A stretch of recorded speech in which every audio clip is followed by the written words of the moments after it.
तत्सवितुर्वरेण्यं भर्गो देवस्य धीमहि धियो यो नः प्रचोदयात्। आज गुरु पूर्णिमा के दिन पुराना इतिहास बताने का मेरा कोई मन नहीं।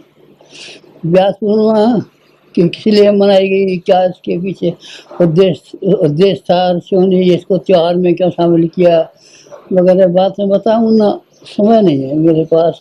एक बात कहनी है, हमारा जीवन सामान्य लोगों जैसा जीवन है, कोई विशेष बात नहीं है इसमें। जैसे गांव के घर गृहस्थी में आदमी पैदा होते हैं, पढ़ते लिखते हैं, ब्याह शादी होते हैं और काम करते हैं, ठीक इसी प्रकार का हमारा बहिरंग जीवन है।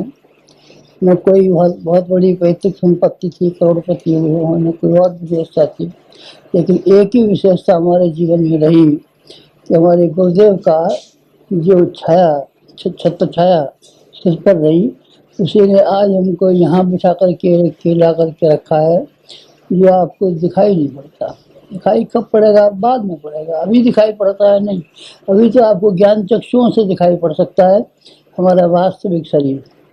और असली शरीर देखने का हो तो हमें मरने दीजिए। मरने के बाद में जब आप विचार करेंगे तो वो आदमी सामने नहीं है, लेकिन कितना महत्वपूर्ण आदमी था, कितना शानदार आदमी था, कितना समर्थ आदमी था, इसके बारे में जब आप विचार करेंगे तब ये बात आपको ठहरना पड़ेगा। अभी आप थोड़ा ठहर जाइए। सामने तो किसी की भी नहीं हुआ, सामने तो जो भगवान हुए हैं उनके साथ भी गाली गलौज हुई, बुरा भला कहा गया।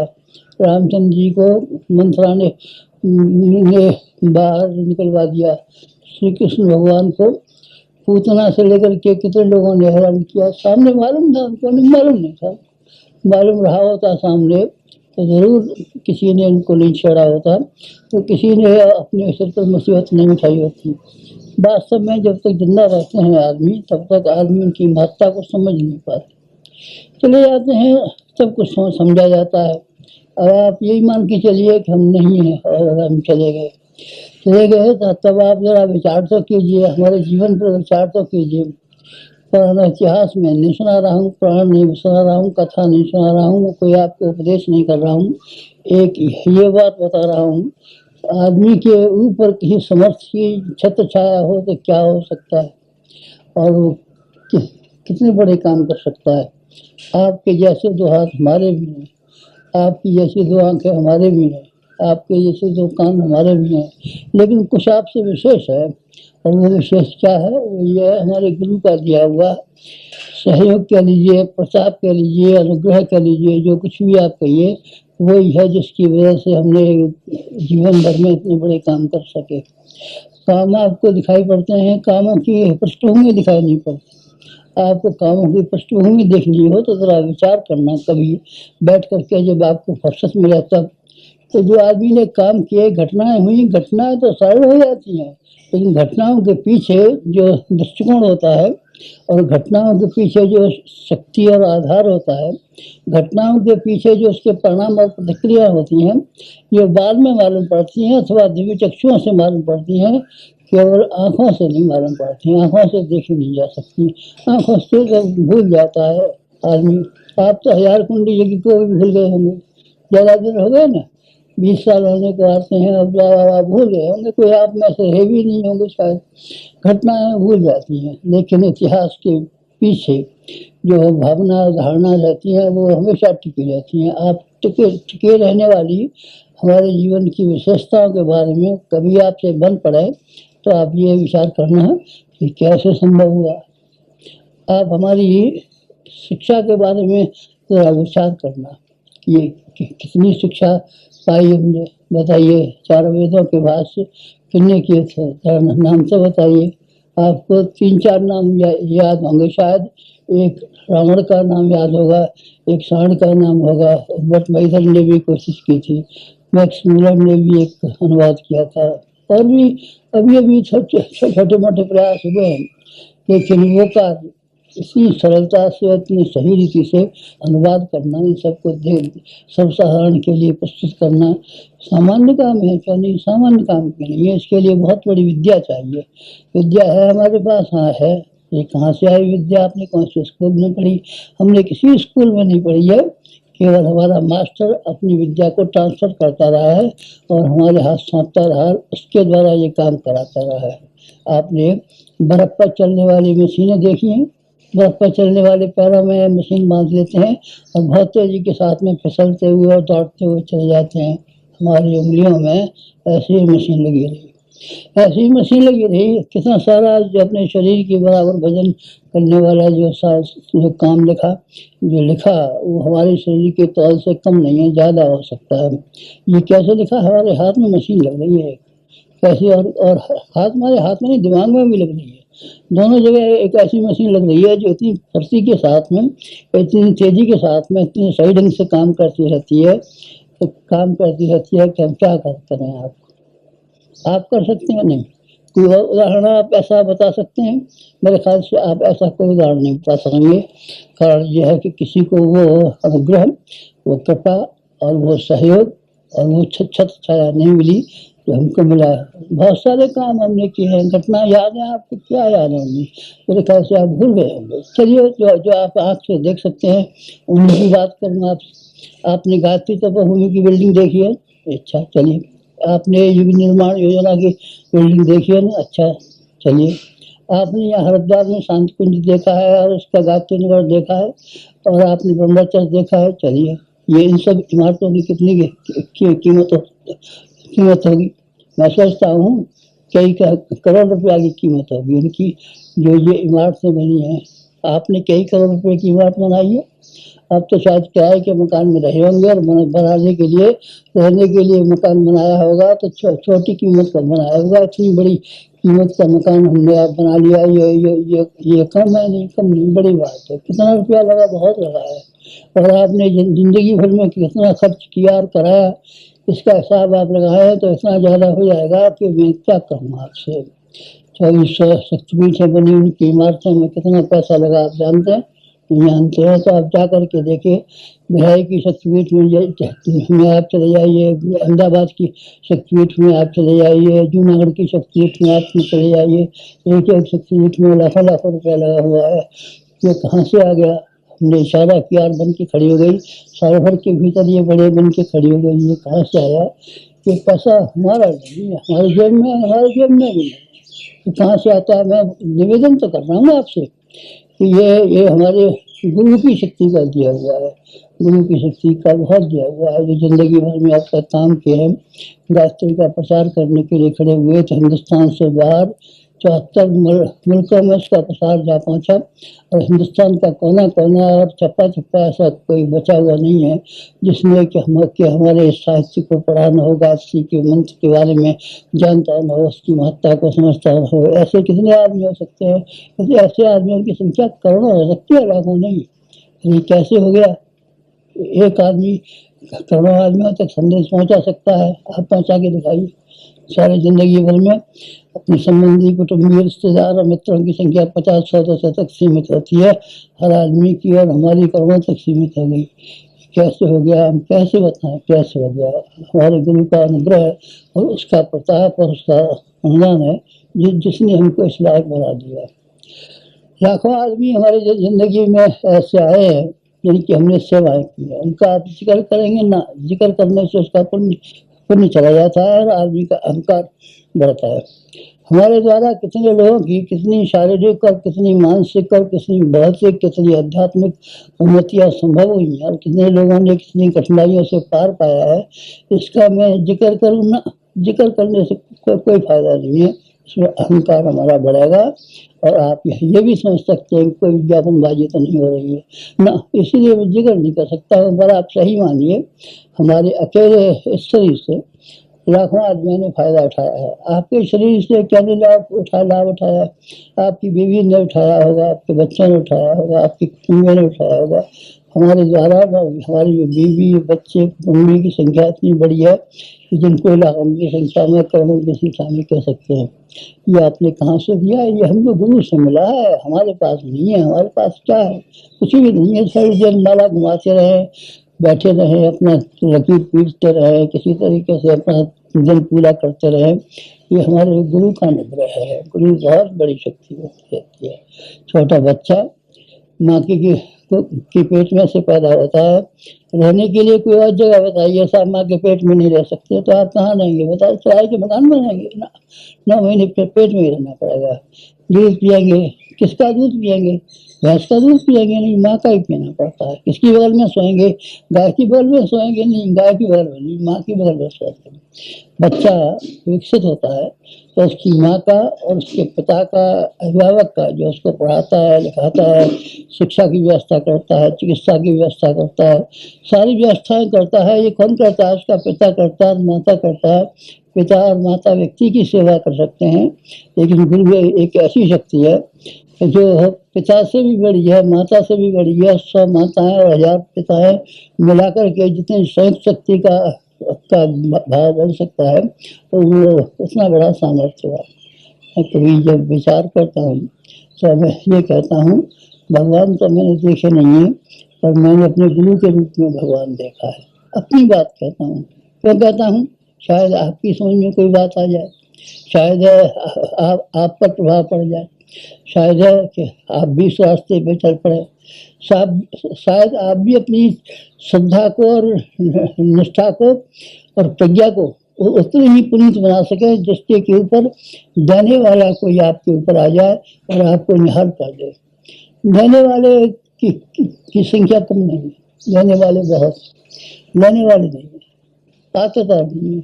लड़की वाला प्यासा सा घूमता रहता है, कोई लड़की के लिए अच्छा दूल्हा मिल जाए, जो कहाँ कहाँ मारा फिरता है, कहाँ कहाँ मारा फिरता है, फिर भी कोई मिलता है, कोई नहीं मिलता।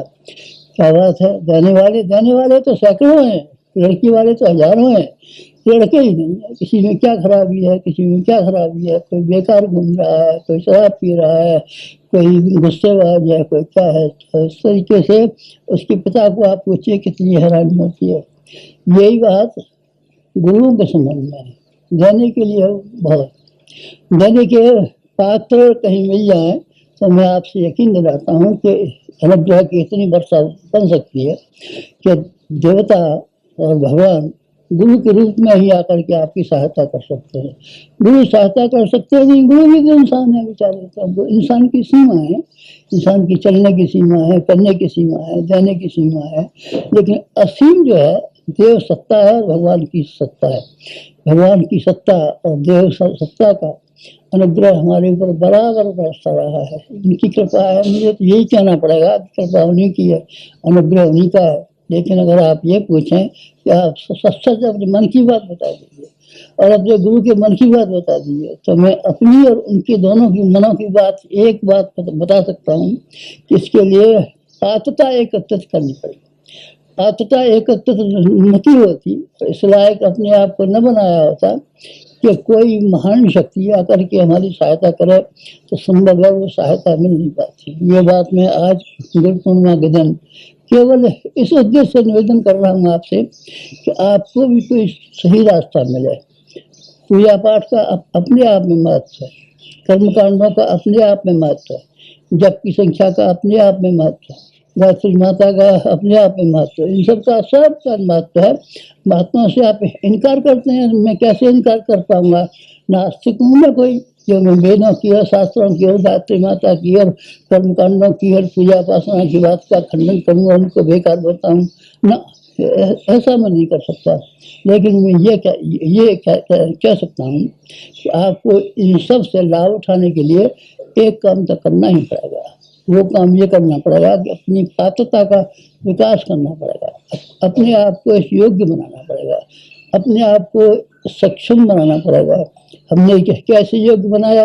अखाड़े में जाके पहलवानी की नहीं, पहलवानी नहीं किया मैंने। तो क्या किया? कॉलेजों में जाकर के MA किया और PhD किया और डी.लिट किया और D.Phil किया? नहीं भाई साहब, हमने नहीं किया। सब पर कैसे हुआ?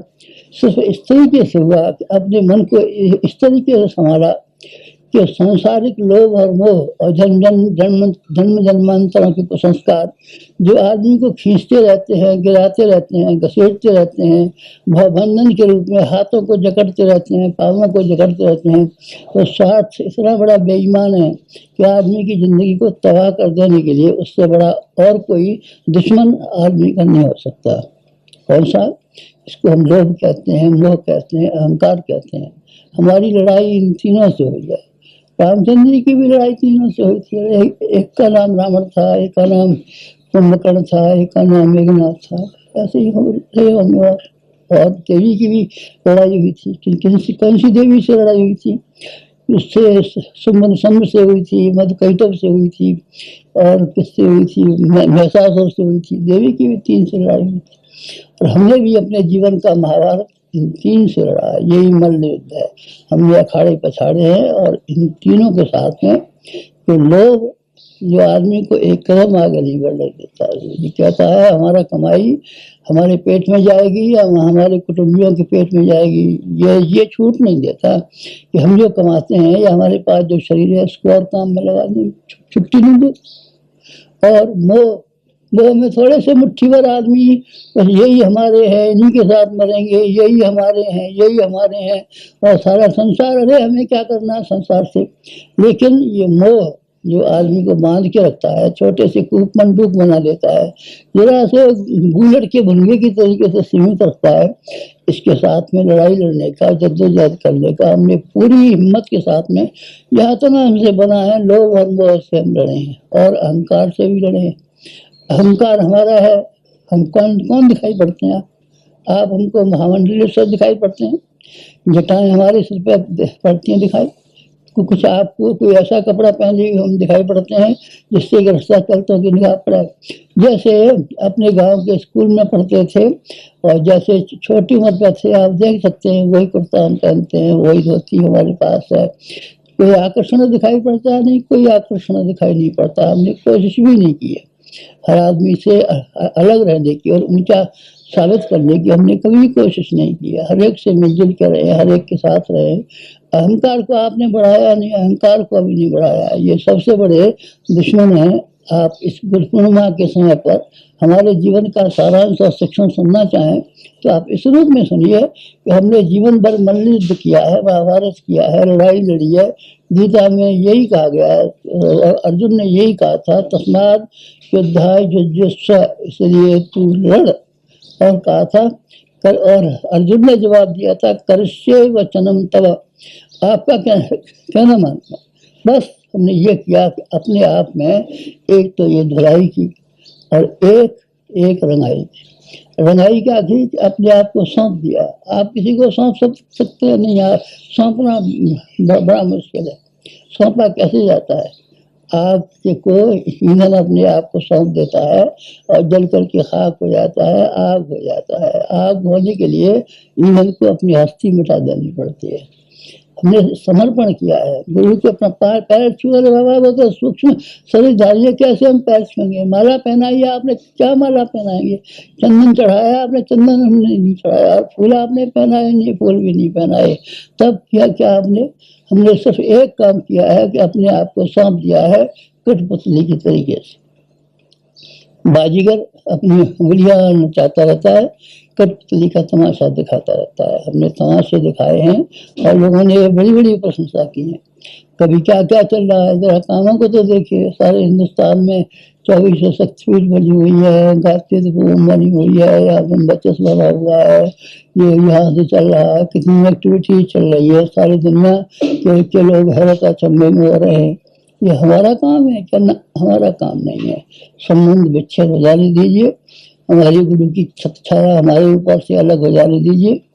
हमारे समर्पण का भाव है उसको आप दूर हो जाने दीजिए, फिर हम सामान रह जाएंगे। फिर आप हमारे यहाँ काम करेंगे तो आप नौकर की तरीके से काम करेंगे। हम आपको 250 रुपया महीना दे दिया करेंगे, अब हमारे यहाँ मजदूरी का करना नहीं। साहब जो कुछ भी आपके पास हमारे हवाले कीजिए, तो आपके पास जो कुछ भी है सो हमारे हवाले कीजिए। बस ये मोटा सिद्धांत है। स्त्री अपना शरीर, मन और वचन, सारी की सारी चीजें अपने पति के सुपुर्द कर देती है, और पति अपनी लाखों रुपए की संपत्ति और अपनी ख्याति और ये समर्पित कर देता है। समर्पण से कहते हैं, हमने समर्पण किया है। समर्पण करने का क्या अर्थ होता है? जवान से कहते हैं सब भार सौंप दिया तुम्हारे भगवान तुम्हारे हाथ में। नहीं भाई साहब, कहना नहीं पड़ता, कहना नहीं पड़ता, करना पड़ता है। अपने चिंतन को और अपने चरित्र को और अपने व्यवहार को और अपनी गतिविधियों को, सारी की सारी को इस ढंग से बनाना होता है मानो कि हम किसी के हाथ के हथियार हैं। चाकू हाथ में हो, जो आपका ये सही करेगा बेचारा। क्या साग काटने के लिए, कागज काटने के लिए कहिए, पेंसिल छीलने के लिए कहिए, किसी की कान काटने के लिए कहिए, जो आप कह देंगे उसे कर लेगा, उसमें अकल ही नहीं है। बंदूक से मार दीजिए किसी, चिड़िया को मार दीजिए, कबूतर को मार दीजिए, हिरण को मार दीजिए, आदमी को मार दीजिए, किसी को मार दीजिए, बंदूक में कोई अकल ही नहीं। अकल तो उसके पास है जिसकी मुट्ठी में सुपुर्द कर दिया गया है। हमने अपने आप को अपनी मुट्ठी में सुपुर्द कर दिया। उससे कहा जो आप कहेंगे वही हम करेंगे, हमारी कोई इच्छा नहीं बची। आपकी इच्छा बची है क्या? हाँ, मेरे ख्याल है कि आपकी इच्छाएं बची हैं, आपकी कुछ चाहना बची है, आपकी कुछ मांगे बची हैं, आपकी कुछ याचनाएं बची हैं। तो आपका सारे का सारा मन, दिल और दिमाग सब तो आपने अपनी ख्वाहिशों से भर रखा है। अब भगवान का अनुग्रह आप रखेंगे कहाँ? कोई पात्र तो चाहिए ना, बर्तन तो चाहिए ना। सामान लाएंगे, घी लाएंगे तो काय में लाएंगे फिर घी? कुर्ते में लेंगे घी, टोपी में लेंगे घी, उसके लिए कोई बर्तन तो लाइए जिसमें आप घी लेकर के आ सकें। भगवान का अनुग्रह, गुरु की कृपा और गुरु की छत्र छाया हमारे ऊपर है, इसीलिए हम बड़े बड़े कामों का दावा करते हैं। कैसे? हम अपने आप को 5 शरीरों में विकसित करने के लिए कोशिश करते हैं, और हम 5 शरीरों के द्वारा 5 व्यक्तियों से लड़ना नहीं चाहते, और 5 व्यक्तियों को मालदार बनाना नहीं चाहते, बल्कि समाज के 5 वर्ग, उन 5 वर्गों को मोड़ करके और तोड़ करके और कहीं से कहीं ले जाना चाहते हैं। सामान्य काम नहीं, बहुत बड़ा काम है। ऐसा काम है जिसको आप असंभव कहें तो भी कोई अचंभे की बात नहीं है कि इतने लाखों लोगों में से क्षमता संपन्न और प्रतिभा संपन्न आदमी है, उनको एक दिशा में चला दें और उनकी दिशा को मोड़ना नहीं छोटा काम है ना, छोटा काम नहीं है। घोड़ा काबू में नहीं आता, हाथी काबू में नहीं आता, बैल काबू में नहीं आता, एक काबू में नहीं आता तो इतने हजारों लाखों आदमियों को काबू में लाने की बात कैसी कैसी बड़ी हो सकती है। युद्ध पर है, कल का अखबार आप पढ़ लीजिए हिंदुस्तान, और उसमें ये दिया हुआ है, उसमें एक संसार के बहुत बड़े वैज्ञानिक और बुद्धिमान आदमी ने छापा है, सन 85 और 86 में महायुद्ध होकर के रहेगा। महायुद्ध से लड़ना सामान्य बात है नहीं। जो अब की बार एटॉमिक युद्ध होगा, उससे जो कोई भी लड़ेगा, वो जो कोई हमला करेगा, दोनों ही तबाह हो जाएंगे। उसका मुकाबला करने के लिए हम कोशिश करते हैं। ये कोई सामान्य बात है क्या? नहीं, असामान्य नहीं। हमारा जीवन असामान्य नहीं रहा और असामान्य नहीं रहेगा। हमने असामान्य काम ही किए हैं और ऐसे काम किए हैं जिनको लगभग असंभव कहा जाए तो अभी कोई अचंभे की बात नहीं है। बस, और हम क्या कहें आपसे? अपनी जिंदगी का उदाहरण आपके सामने पेश किया है, और वो घटनाओं का पेश नहीं किया है। घटनाओं को मैं कहाँ बताऊँ, आपको मालूम भी है, और घटनाओं को कहता रहूँगा तो आपका मैं समय खराब करूँगा क्या? आज का पुनीत दिन क्या मेरे लिए इसलिए है मैं अपने जीवन की घटनाएं और कथा और कहानियाँ और किस्से और अपने जीवन की सफलताएं और असफलताएं उनका वर्णन करूँ ना, ये नहीं करूँगा। मेरे जीवन का सार और संक्षेप, बस इतना ही बताकर कि आज की बात मैं आपसे ख़त्म करता हूँ। मैंने किसी को अपने आप को सौंप लिया और किसी ने मुझे अपना जो कुछ भी था सौंप दिया। वो कौन था? वो गुरु, कौन सा गुरु? जिसकी गुरु पूर्णिमा मनाने के लिए आप आए। आपके मन में भी ऐसी भाव उठे तो आप जान लीजिए कि आपकी गुरु पूर्णिमा सार्थक हो जाए। गुरु पूर्णिमा ने दो ही काम मुझसे कराए। बोया और काटा का लेख आपने पढ़ा होगा, हमारा मल्लयुद्ध का लेख पढ़ा होगा हमारा। हमने अपने आप को जीवन भर में लड़ाई लड़ी है, अपने आप से लड़ाई लड़ी है, विरोधियों से लड़ी है, कुमार्ग पर चलने वालों से लड़ाई लड़ी है, गोले भटकों से लड़ाई लड़ी है। हम जीवन भर लड़ाई लड़े हैं। आप भी लड़ सकते हैं। लोभ से आप लड़ेंगे, मोह से आप लड़ेंगे, अहंकार से आप लड़ेंगे तो आप हमारे शिष्य हैं। और हम आपको यकीन दिला सकते हैं कि हमें जीवन में बहुत बड़ा लाभ हुआ है। हमारी बराबर लाभ उठाने वाला इस दुनिया में कौन कौन हो सकता है, मैं कुछ बता नहीं सकता कौन हो सकता है। शायद हनुमान जी रहे हो जिन्होंने कितना बड़ा लाभ उठाया हो अपने जीवन का, शायद अर्जुन रहे हो ऐसे जिन्होंने कि अपने जीवन का महत्वपूर्ण लाभ उठाया हो, कोई और भी रहे होंगे बहुत से आदमी जिन्होंने जीवन का लाभ उठाया हो। उन्हीं में से एक हम भी है, हम भी है, एक हम हैं। तो आप उससे निवेदन करने को अपनी घटना सुना करके आपसे निवेदन कर रहे हैं। ये निवेदन कर रहे हैं कि अगर आपके लिए संभव हो सके तो आप अपने लालच से, आप अपने कुटुंब तक सीमाबद्ध होने से और आप अपने अहंकार को, अपने दिखावे को दूसरों के सामने पेश करने से बाज जाइए, इनसे आप पीछे हट जाइए। तो आपके हाथ से रस्सियाँ खुल जाएंगी, कमर से बेड़ी खुल जाएगी, हाथों से हथकड़ियाँ टूट जाएंगी, कमर से रस्सा कट जाएगा, पैरों से बेड़ियाँ कट जाएंगी और आप उस रास्ते पर चलने में समर्थ हो सकेंगे जो संपन्नता का रास्ता है, जो सुखों का रास्ता है, जो समृद्धि का रास्ता है, जो प्रगति का रास्ता है, जिस पर हम चले हैं आप भी चलिए। आप भी किसी को समर्पण कर सकते हो। किसको समर्पण? अरे व्यक्ति के लिए नहीं कहता, मैं सिद्धांतों के लिए कहता हूँ। हमारा गुरु एक सिद्धांतों का समुच्चय है। भगवान कोई व्यक्ति